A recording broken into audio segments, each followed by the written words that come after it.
Hello everybody, Clayton here at etrailer.com. Here at etrailer.com, we install, test, and review a lot of different products to help you as the customer make a more educated decision before your purchase. Today we're going to be working on a 2015 Chevy Equinox. We're going to be taking a look at, I'll be walking you through how to install Roadmaster's stoplight switch kit. Our stoplight switch is going to be one of the key components in our flat towing setup. We're going to have our base plate, our tow bar, our diode wiring, our safety cables, our supplemental braking system, our fuse bypass, and of course our stoplight switch. And in this particular case, there's not going to be anything visible whenever we are driving our car or flat towing it. It all gets mounted to our brake pedal assembly. And what this does, because of our braking system, we need a signal that runs up to the front of our towing vehicle. Now what this switch does is it mounts on the brake pedal arm. So say this is the brake pedal arm. Our switch sits here. And there's a little plunger on the end. Whenever the pedal gets pushed, it lets that plunger out, sending the signal. And in my opinion, getting the stoplight switch installed really isn't too bad. It's just kind of tight working up underneath of our dash. But as far as running the wires, that's pretty simple. You're just going to follow all the wires that you've already run for the rest of your flat towing components. With that being said, we'll head in the shop and I'll go ahead and show you how to get it installed.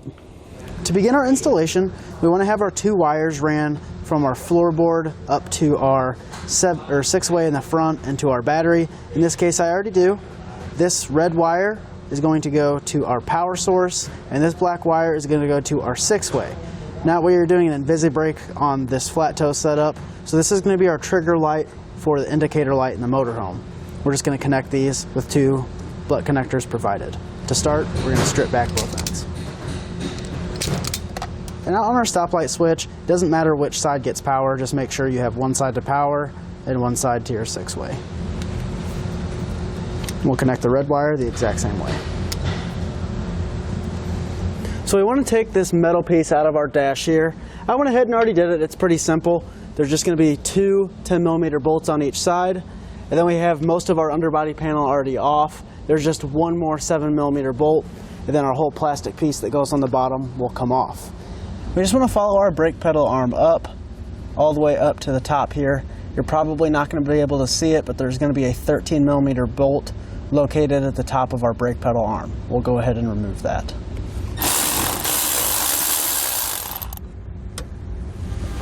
We now want to grab our bracket provided. We're going to lift this up to where it's like this, and then slide our bolt back through the top and then thread it in. Now this part is going to be pretty tight, but just take your time. Kind of get that bolt started and make sure you're not getting it all cross-threaded. Now I just want to come back and tighten that down. We want to keep that bracket as square to that brake pedal arm as possible. We're now ready to add our plunger assembly. We're going to take this front nut and star washer off. And then what we're going to do is try to thread this, or not thread it, but we're going to slide this through and try to set our backing nut to the correct position to have our plunger all the way down, and then when we push that brake, we want the plunger to release. So we're going to be trying to find that, or fine-tune that distance to where you can get that depressed. Then whenever we let off the brake, it'll be extended, and then we're going to thread on our star washer and our nut. Once you have it kind of set where that plunger releases when you push down on the brake, you're good to go. You want to make sure to tighten down the back with a 14 and the front with a 16. You do want to make sure that you come back and kind of zip tie the wiring out of the way and just keep it out of the way of the brake assembly and the steering column. And with that complete, we now want to reinstall our under dash panel in the reverse order that we took it apart. And to get our wire pulled up for our stoplight switch, I went ahead and just pulled that up with all the wires from our braking system and our fuse bypass. There are a lot of different things you have to avoid when pulling that wire up.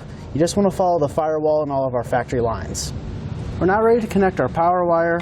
We're just going to run it around our fuse panel, make our connection to our post right here. We're just going to use the ring terminal provided and then slide it over that post.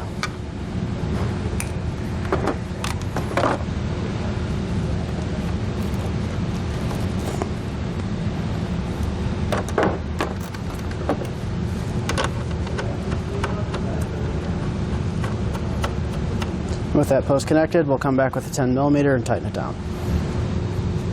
Just like that, we can zip tie our wires out of the way.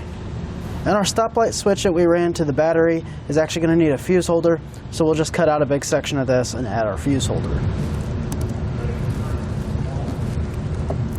You want to make sure to electrical tape your butt connectors.